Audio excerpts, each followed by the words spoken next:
Assalamualaikum warahmatullahi wabarakatuh. Bismillahirrahmanirrahim. Alhamdulillah, salatu wassalamu ala rasulillah Sayyidina wa maulana Muhammad bin Abdullah. La hawla wa la quwwata illa billah. Ma ba'd. Kaum muslimin pendengar setia Radio Dais, juga pemirsa MNJ TV dan TVku dimanapun Anda berada. Alhamdulillah, di kesempatan yang penuh berkah dan manfaat ini kita masih dijumpakan kembali di kajian sore kali ini Allah Subhanahu wa taala dengan keadaan sehat walafiat.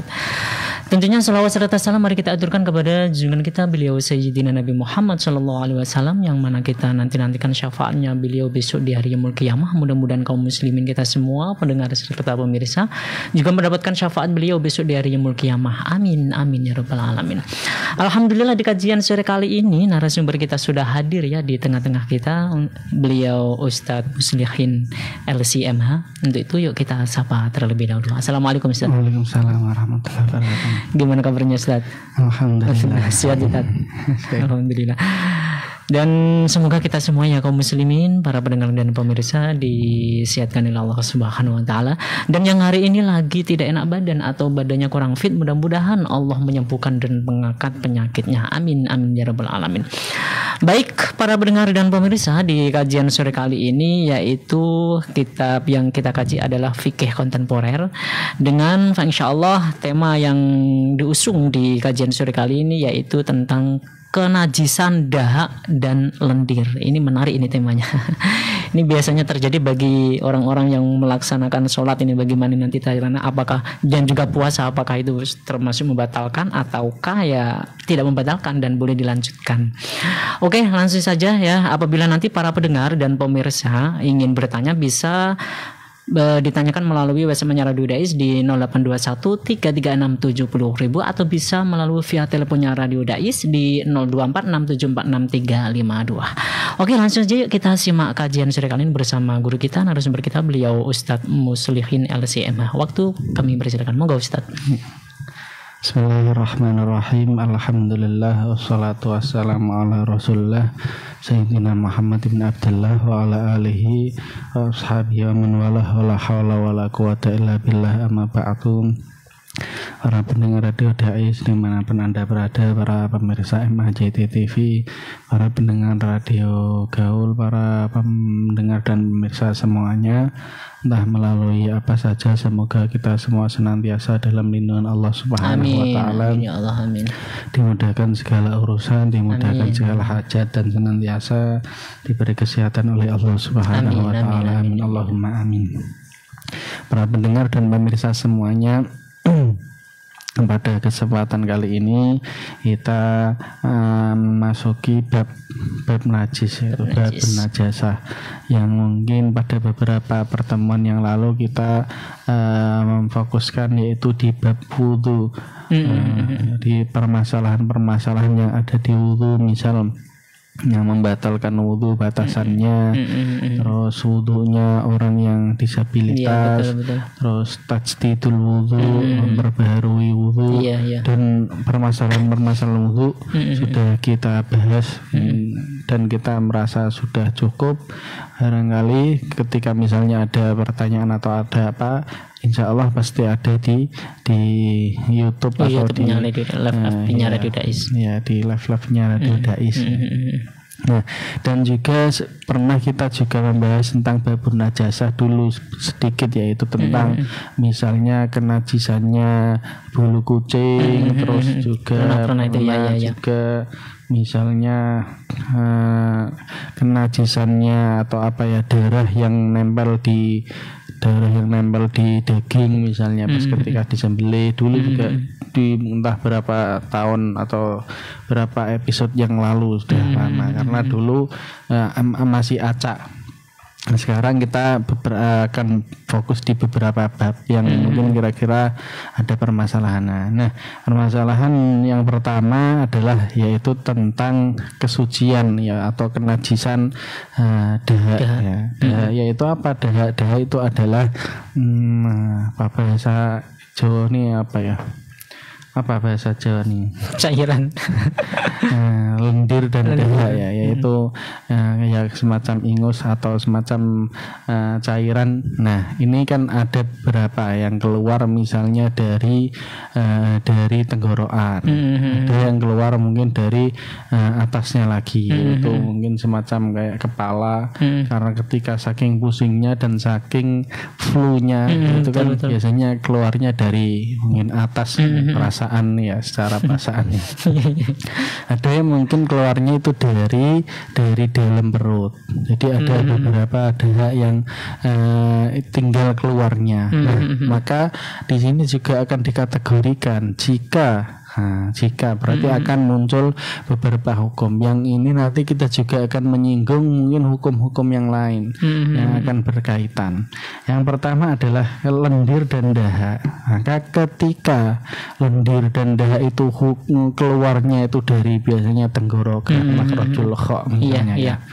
Terus atau keluarnya dari dalam hidung pas ketika flu misalnya, itu kan seperti terasa keluar dari hidung yang dalam lah. Maka itu semua masih dikategorikan sebagai hukum suci, masih suci. Nah, ada yang najis itu apa? Dahak yang keluar dari dalam lagi, dari dalam. Nah, dari dalam itu ya, dari perut atau tenggorokan atau sudah dalam. Biasanya berarti misalnya apa ya, mungkin seperti halnya kayak mutah misalnya apa. Nah, itulah yang haram. Nah, beberapa kita bacakan kitabnya, di antaranya nanti juga akan berkait dengan hukum-hukum kenajisan yang lain. Dalam kitab Hasyiatul Jamal juz 1 disebutkan wal balghamu as-saitu minal ma'iddati. Itu adapun balgham, nah, jadi sebutannya ini adalah balgham, yaitu yang keluar dari perut atau yang keluar dari dalam. Itu hukumnya najisun, itu hukumnya najis. Bi khilafin nazili minar ra'si, kecuali yang keluar atau yang turun dari kepala, au min aqsal halqi, atau dari ujungnya tenggorokan, masih dikategorikan sebagai hukum masih suci. Awi sodri, atau bahkan dada, itu masih dikategorikan sebagai suci. Itu dalam kitab Hasyiatul Jamal. Berarti yang benar-benar najis itu yang dari perut. Yang dari perut. Ini dalam kitab Hasyiatul Jamal. Jadi bi khilafin nazili minar ra'si aw min aqsal halqi aw sadri. Nah, ini yang suci. Dalam kitab Nihayatul Muhtaj Syarah Minhaj juz 1 disebutkan qauluhu wal balgham as-sa'itu. Wal balgham as-sa'itu itu hukumnya sama, yaitu hukumnya masih suci kecuali yang keluar dari minal ma'iddah, dari perut. Nah, dari hukum ini kata dalam kitab Nihayatul Muhtaj Imam Ibnu Hajar Al-Haytami fil ma'isa ilmin famin naim. Ini sama hukumnya di permasalahan, yaitu permasalahan air liurnya orang yang tidur. Air liurnya orang yang tidur. Makanya tadi saya singgung, ini kita akan membahas beberapa juga di antara yang akan kita bahas. Jadi ada tadi hukumnya seperti demikian. Berarti kalau misalnya ada orang yang sholat kok keluar ingusnya, kok keluar dahaknya atau keluar dari tenggorokannya, nah itu masih dihukumi sebagai suci. Ya. Nah, berarti ada permasalahan dalam fikih yang mungkin kita pernah melakukan atau melewatinya, yaitu apa permasalahannya? Permasalahannya adalah ketika ada orang menjadi imam atau sholat, terus dahaknya itu saking nempelnya di tenggorokan, akhirnya Fatihahnya nggak jelas. Nah, itu bisa saja. Pas ketika mungkin sudah selesai flu, nah tinggal bekas-bekas dahak, atau pokoknya di beberapa kasus ada orang melewati demikian. Saking dahak dahaknya banyak itu sampai Fatihahnya nggak jelas. Nah itu kan kendala dan harus dikeluarkan. Iya, betul, nah betul. itu harus dikeluarkan. Maka dalam kitab fikih bagaimana cara mengeluarkannya itu dibahas juga. Cara mengeluarkannya adalah dikeluarkan, ditaruh di saku yang kiri. Ditaruh berarti demikian. Apa jenis ngidu atau di saku. Ada tempatnya itu. Iya. Di baju. Kenapa di kiri tidak langsung ini di masjid masalahnya. Yang kedua ya di saku. Yang ketiga memang hukumnya masih suci. Kalau tidak dikeluarkan Fatihahnya nggak sah. Nah, jadi harus dikeluarkan. Itu juga di antara kasus. Nah, biasanya mungkin apalagi jadi imam, ketika dahaknya itu memang benar-benar ini Fatihah nggak bisa, nggak jelas dan sebagainya. Sangat mengganggu itu. Betul. Itu harus dikeluarkan dan ya solusinya bagaimana itu disebutkan di kitab. Di kitab-kitab yang syarah yang demikian ini tadi. Maka terus kita berlanjut kepada hukumnya air liur orang yang tidur. Ini hampir sama. Samanya bagaimana dalam kitab Mughnil Muhtaj dikatakan alma usailu min famin naimi. Alma adapun air yang mengalir dari mulutnya orang yang tidur. Ini bahasanya memang halus, mulutnya orang yang tidur gitu. Kalau kita kan ngomongnya ilor gitu. Iya. Ingkana minal ma'iddati, jika itu keluarnya dari perut, maka hukumnya adalah najis. Hukumnya adalah najis. Nah, contoh gambarannya bagaimana keluar dari perut. Kaan khoroja, seperti halnya keluarnya itu muntinan, itu baunya berbau banget. Bisufrotin atau dengan bercampur kuning. Nah ini berarti iler itu bau dan warnanya agak-agak kuning, berarti itu hukumnya najis. La ingkana min ghairiha, jika dan ini hukumnya tidak jadi najis jika keluarnya dari selain perut. Au syakka fi annahu minha, atau ragu apakah ini ilerku iki saka perut apa saka mulut. Nah misalnya dirasakan. Iya. Nah, itu nek ragu berarti fa innahu thahirun, suci. Nah, berarti ketika ada orang bangun tidur, nah kok ndelalah ngiler sampai godres gitu. Maka itu dicek dulu. Kalau memang baunya banget, yang kedua agak-agak kekuningan, itu berarti najis dan otomatis pakaiannya juga harus ganti.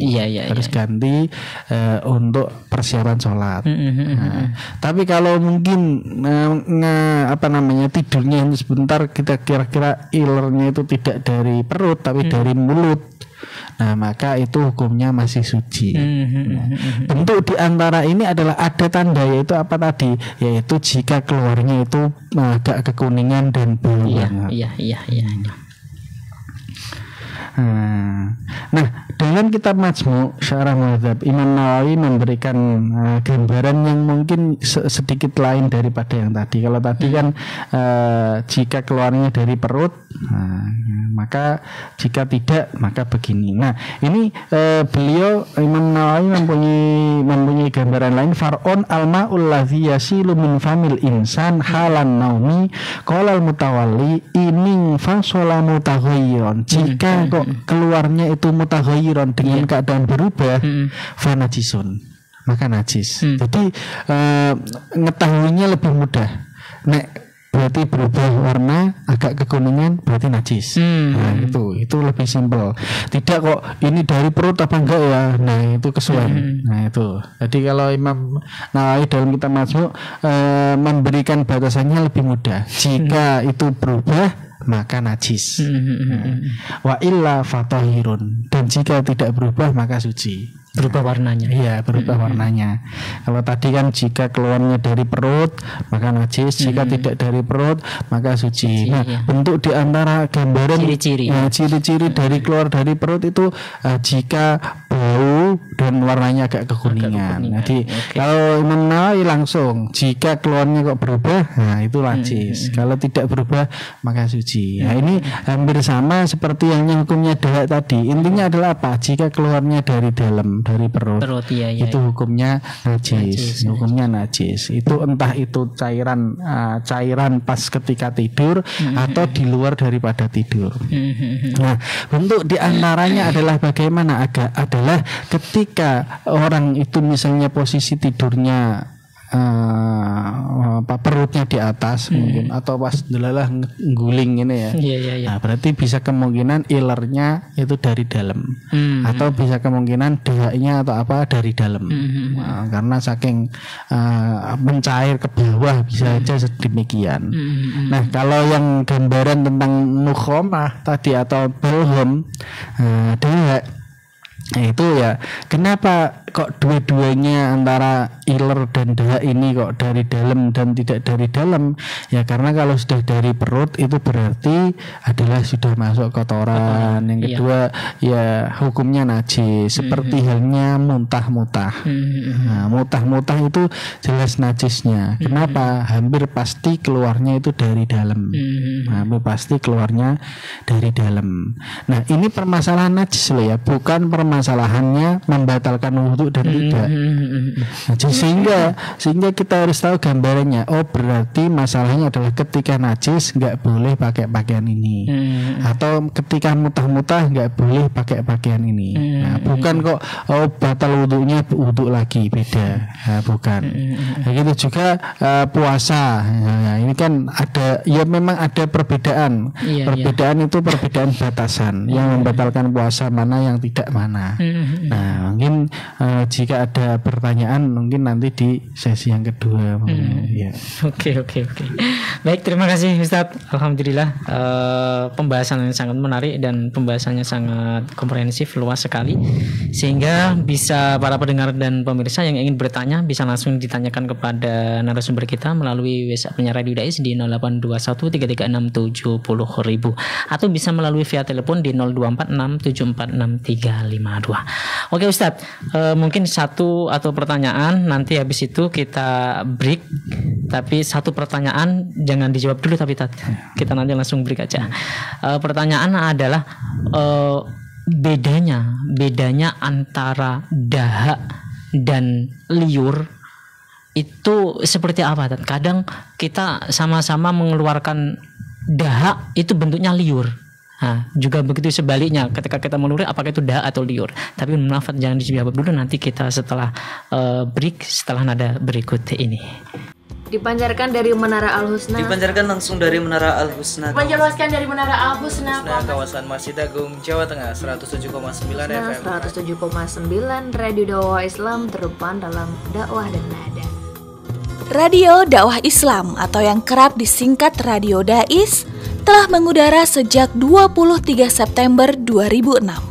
Radio berfrekuensi 107,90 MHz yang bertempat di lantai 1 Menara Al-Husna kawasan Masjid Agung Jawa Tengah merupakan radio yang bukan hanya menampilkan dakwah syiar agama Islam, tapi ternyata yang lain adalah Dais menyajikan acara hiburan, pendidikan, dan informasi dengan format Islami. Saatnya disapa dulu ya, udah gabung via SMS-nya. Berjumpa kembali bersama saya Conan di dalam acara Uswah. Kita akan bahas sesuatu yang berkaitan dengan tanaman kaum muslim. Masih dalam acara Salam Pagi. Kaum muslim, sesaat lagi kita akan bergabung dengan Masjid Agung Jawa Tengah untuk menantikan azan sholat zuhur. Senang sekali Kak Fajar pagi hari ini bisa menemani adik-adik semua dalam acara siaran anak RA. Selain itu, Dais mempunyai keunggulan untuk memikat hati para pendengar dan berbeda dari radio lainnya, yaitu adanya segmen dialog interaktif mengenai syiar agama Islam yang sangat dibutuhkan setiap masyarakat. Radio Dais menjangkau daerah Semarang, Demak, Kendal, dan sekitarnya. Bagi pendengar yang berada di luar kota, tidak perlu takut ketinggalan berita. Kini, Anda bisa download aplikasi Dais Play yang telah tersedia di Play Store smartphone Anda.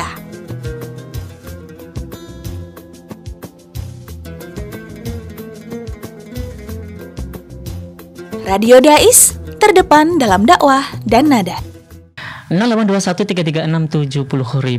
Kaum muslimin, pendengar serta pemirsa, silakan yang ingin bertanya ya bisa melalui WhatsApp-nya Radio Dais di 082133670.000 atau langsung saja telepon ya di teleponnya Radio Dais atau via telepon di 2467463552. Oke Ustadz, tadi pertanyaan bagaimana cara kita membedakan antara da dan liur? Ya, itu bisa kita lihat mungkin segi kemurnian dan ketidakmurnian. Mungkin secara kedokteran belum tahu ini keluarnya kan dari kitab kita juga sudah tahu ya kalau darah itu tadi dari tenggorokan, dari apa. Nah, kalau air liur juga bisa saja dari kepala, bisa saja dari dalam juga. Nah, mungkin bisa kita bedakan di warna. Atau di butek dan tidaknya. Nah, ya memang kita nggak ahlinya karena ya hanya bisa lihat dari itu. Kalau orang ngiler itu ya bening. Kalau orang dahak berarti ya butek kental. Nah, itu memang agak kental gitu ya kalau agak kental. Memang bisanya dari situ saja. Oke. Baik Ustadz, ini ada yang sudah bertanya ini 0821333670.000. Ada Ibu Marsina. Izin bertanya Ustadz, bolehkah menelan da saat sholat nih? Ya. Nah ini apa namanya? Kan kalau dalam pembahasan puasa dan juga sholat ini hampir sama ya. Yaitu kalau dalam puasa itu kan watab tulu somu bil mufatiri. Puasa itu wayab tulu somu dan puasa itu menjadi batal sebab apa yang membatalkan sholat. Itu saja, sebab apa yang membatalkan sholat atau sebaliknya. Nah, kita kita fokuskan di satu masalah yaitu dahak atau air liur. Kalau air liur itu jika memang murni itu tidak tercampur atau apa-apa, itu tidak membatalkan puasa dan juga tidak membatalkan sholat. Air liur yang murni itu apa ya? Ketika orang diam tahu-tahu ada air liurnya akhirnya ditelan. Nah, itu murni. Kalau kecampuran sesuatu maka itu berarti tidak murni. Dan akan bisa membatalkan sholat dan juga akan bisa membatalkan puasa.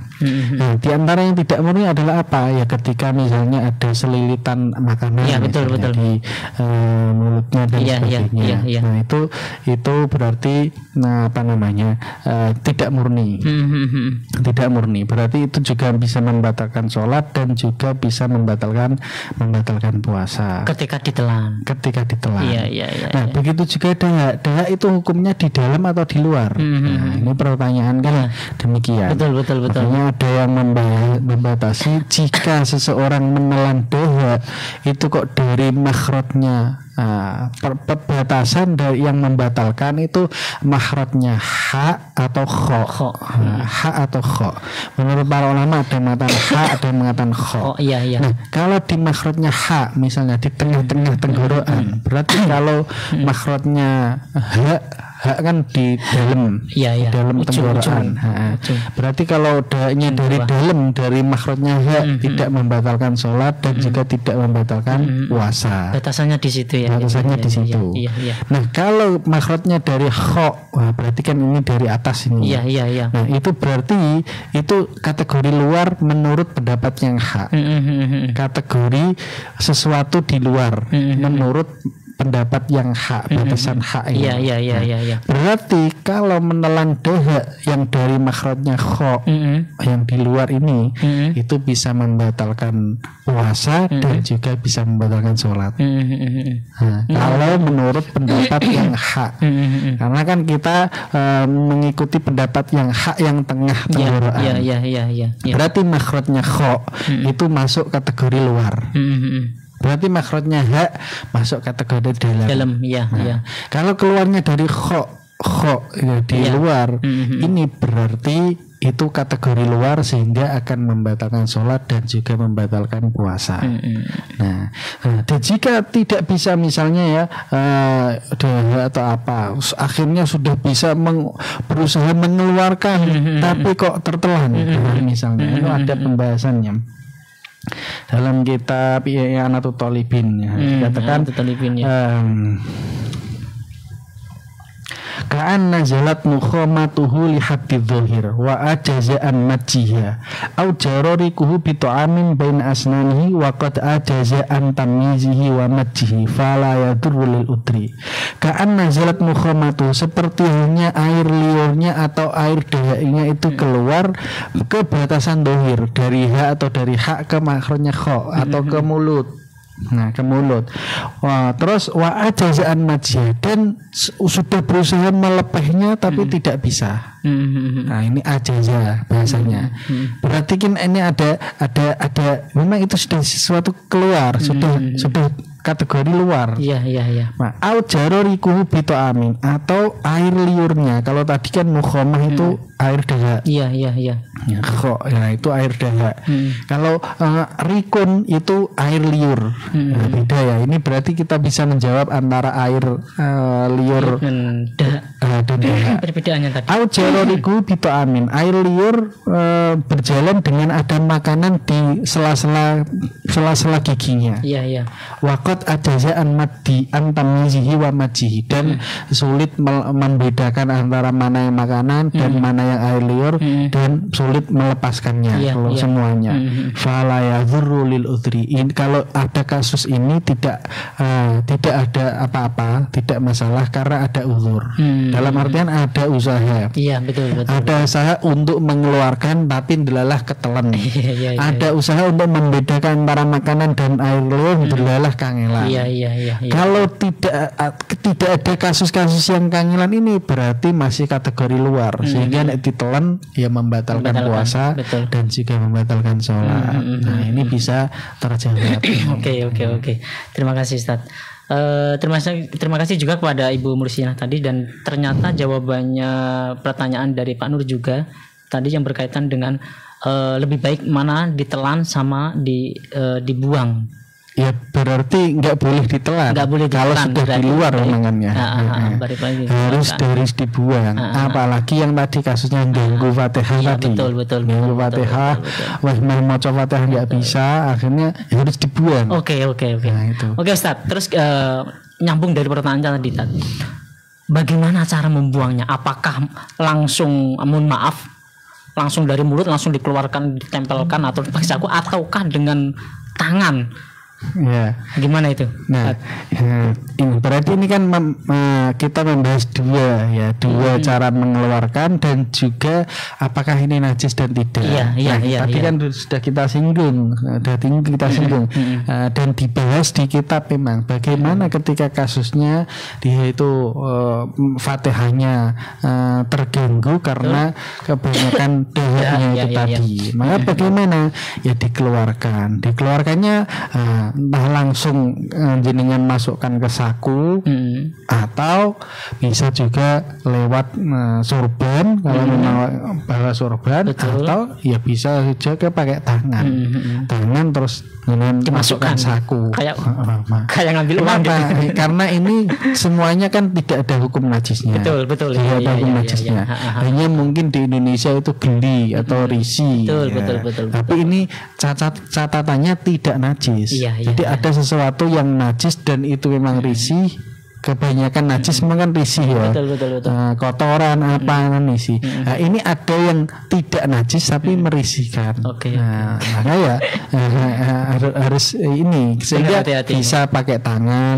Kalau enggak ya pakai pecinya. Yang jelas sesuatu itu bukan najis. Maka boleh disentuh, boleh pakai sorban, boleh langsung dimasukkan saku. Oke. Baik ya, ini kaum muslimin ternyata sulit memang ya. Iya, betul. Ini ternyata juga mempermudah kaum muslimin ketika sholat ya. Kadang mereka ragu ini mau dikeluarkan atau ditelan. Kebanyakan rata-rata itu ditelan, Ustaz. Nah, ini itu makanya setelah kita bahas seperti ini, kemungkinan nanti mereka kaum muslimin juga mengetahui, oh ternyata tidak najis ya gitu. Ya, begitu juga di makanan yang tersela-sela di gigi. Ya, kalau saya ya langsung tak ambil seakan biasanya kecil ya. Betul. Ambil pakai tangan. Langsung, nah, gitu. Nah, gitu karena ini juga tidak najis. Sehingga diambil pakai tangan. Nah, ini kan masih mendingan ya. Makanan kecil di mulut diambil aja. Nah, kalau dia kan ya juga agak lumayan. Oke, Tat. Gini Tat. Terus etika ketika kita mengeluarkan itu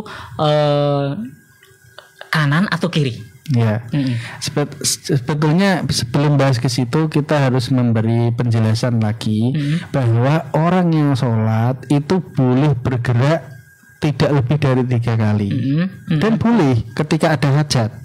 Hajatnya ya misalnya hajatnya kayak tadi mengambil makanan sisa yang ada di gigi itu namanya hajat, boleh bergerak asalkan tidak 3 kali berturut-turut. 1, 2, 3 misalnya apa. Kalau tangan bahkan ada yang menghitung 1 antara kembali ke sini dan kembali.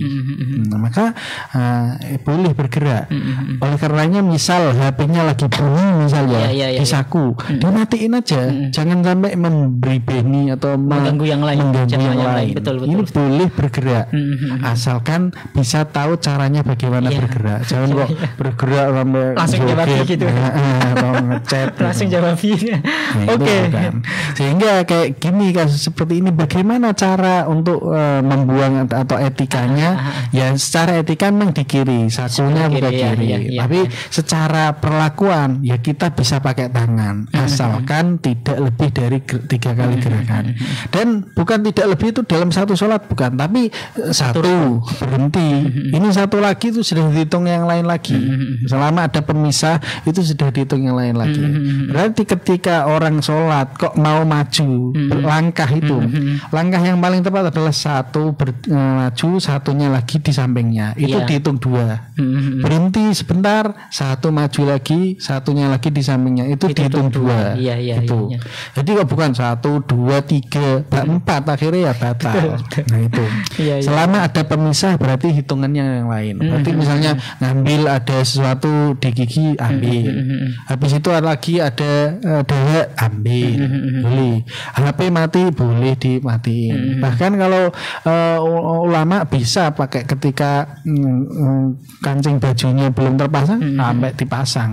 Nah, selama gerakannya bisa bergerak. Nah ini penjelasan bagi mungkin yang ragu harus sholat tuh harus khusyuk. Iya harus khusyuk. Betul. Tapi kalau ada hajat boleh bergerak. Oke. Baik Ustadz, ini ada yang bertanya nih dari Bapak Umar Tegal Sari. Mohon tanya Ustadz. Semoga sehat Ustadz Muslimin, keluarga dan Rodais amin. Bahasa Jawanya gumoh atau gumohan anak kecil yang menyusu, yang kalau dari warna masih dominan susu, hukumnya gimana? Terima kasih. Amin. Tegal Sari. Gimana? Iya ada kalau dalam kitab itu hukum muntahan anak kecil itu sangat banyak di kitab-kitab ya. Betul. Nah, ini kan ya agak nyerempet lah ya, agak kepasi lah ya. Maka coba kita akan baca dalam kitab Fathul Mu'in. Fathul Mu'in wa afta syekhuna berarti Syekh Ibnu Hajar Al-Haytami anna sabiya idza btuliya bitatabu'il qai'i. Ketika seseorang anak kecil idza btuliya kena cobaan atau terkena penyakit atau terkena bitatabu'il qai'i dengan sering mutah. Ufiya an sadyi ummihi dakhil fihi la an muqabbilihi aw memasihi. Maka hukumnya awalnya najis karena ini mutahan. Jadi kan kita sudah membahas kalau dari perut itu hampir semuanya hukumnya najis. Tidak membedakan anak kecil ataupun anak yang sudah tua. tidak membedakan apa saja yang keluar. Kalau tadi kan air liur jika dari dalam ya najis, darah jika dari dalam ya najis. Begitu juga muntahannya anak kecil. Cuman di sini ada diampuni, ufiya, dimaafkan, yaitu dari putingnya ibunya yang nempel, putingnya yang masuk ke dalam mulutnya, yang nempel, bukan yang di mulutnya atau yang terkena dari utahan anak kecil tersebut. Nah, terus. Ini hukumnya sudah jelas, yaitu hukumnya berarti najis. Terus wasu'ila radhiyallahu anhu hal yu'fa amma yusibu thadjul murdiati min rikir radhi al mutanajjis biqain aw bitila'in najasatin amla fa ajaba radhiyallahu anhu wa yu'fa an-saghir wa in tahaqqaqat najasatuhu. Ini ada dalam fatawinya siapa ini? Bahkan ini dalam kitab Fathul Mu'in ya. Pasti ya tidak keluar dari Syekh Ibnu Hajar Al-Haytami, yaitu bahkan diampuni yu'fa fa'ajaba wa yu'fa anis sohir, bahkan diampuni dari anak kecil tersebut meskipun jelas najisnya, jelas tahaqqaqat najasatuhu, itu diampuni, yaitu faqala yu'fa amman amma ittasola bi syai'un min afwahi sibwan ma'a tahaqquqi najasatiha, yaitu diampuni apa yang nempel di mulutnya anak kecil, entah itu nempel ya apa ya, intinya bisa dikatakan sebagai ketika memang itu sebagai cobaan, pokoknya dimakfu semua karena nggak bisa terjaga. Sekali di nanti mutah lagi, sehingga wis dimakfu. Ada yang mengatakan demikian, langsung divonis semuanya dimakfu. Yang bernempel dengan mulutnya apa itu wis baju bekas susu dari dalam, bekas susu maksudnya ya baju yang buat telapnya masih tetap hukumnya dimakfu walaupun najis ya. Nah itu jadi ada yang lebih umum lagi. Kalau tadi kan dimakfunya hanya puting susunya ibunya, yang lain tidak. Kalau ini agak lebih banyak, yaitu dimakfunya ya pokoknya karena terjadi cobaan itu ya, dimakfu apa yang nempel dengan anak kecil. Itu sudah agak lebih jelas dari jawabannya ya. Itu tadi Pak Umar Tegalsari ya, tadi sudah dijawab oleh guru kita Ustadz Muslihin. Mudah-mudahan bisa dimengerti dan bisa difahami bahwa gumohan anak kecil itu pada dasarnya adalah najis ya, itu najis. Tapi ada ulama yang lain mengatakan itu tidak najis ketika gumoh itu berada di putingnya seorang ibu yang itu tidak bisa, karena tadi agak sulit. Dia yang dimaafkan itu hukum ibunya. Hukum berarti. Ibunya. Ya, kalau tadi gumuhannya ya tetap najis. Ya. Ada yang mengatakan ya pokoknya yang berhubungan dengan gumuhannya anak kecil dimakfu semua. Itu. Dan apapun warnanya kalau itu kadang ini pertanyaannya warnanya dominan dengan susu ya, karena kalau itu berasal dari perut ya tetap itu najis. Itu ya Pak Umar, mudah-mudahan semuanya berkah manfaat untuk kita semua. Ustadz, karena waktu kita ini sudah tidak memungkinkan untuk kita lanjutkan, agar kajian sore kali ini menjadi kajian yang berkah dan manfaat untuk kita semua dan mendapatkan ridho dari Allah Subhanahu wa taala, minta doanya Ustadz. Bismillahirrahmanirrahim. Alhamdulillahirabbil alamin. Allahumma shalli wa sallim ala sayyidina Muhammad wa ala sayyidina Muhammad. Allahumma anfa'na bima 'allamtana wa 'allimna ma yanfa'una wa zidna 'ilman wa zidna 'ilman nafi'a.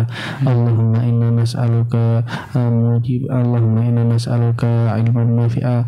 Allahumma ya Allah faqihna fid din wa 'allimna ta'ila. Allahumma nawwir qulubana bi nuri hidayatika kama nawwartal arda bi nuri syamsik. Rabbana atina fid dunya hasanah wa fil akhirati hasanah wa qina adzabannar. Alhamdulillahirabbil alamin. Baik kaum muslimin pendengar setia Radio Dais, juga pemirsa Iman TV dan TVku dimanapun Anda berada. Alhamdulillah kajian sore kali ini kajian yang menarik sekali dan kita tidak bisa melanjutkan. Mudah-mudahan kajian ini sekali lagi mendapatkan berkah dari Allah Subhanahu wa taala, mendapatkan ridho dari Allah Subhanahu wa taala. Amin ya rabbal alamin. Saya Faiz mohon pamit undur diri dari ruang dengar Anda. Wallahul muwaffiq ila aqwamit thoriq. Wassalamualaikum warahmatullahi wabarakatuh.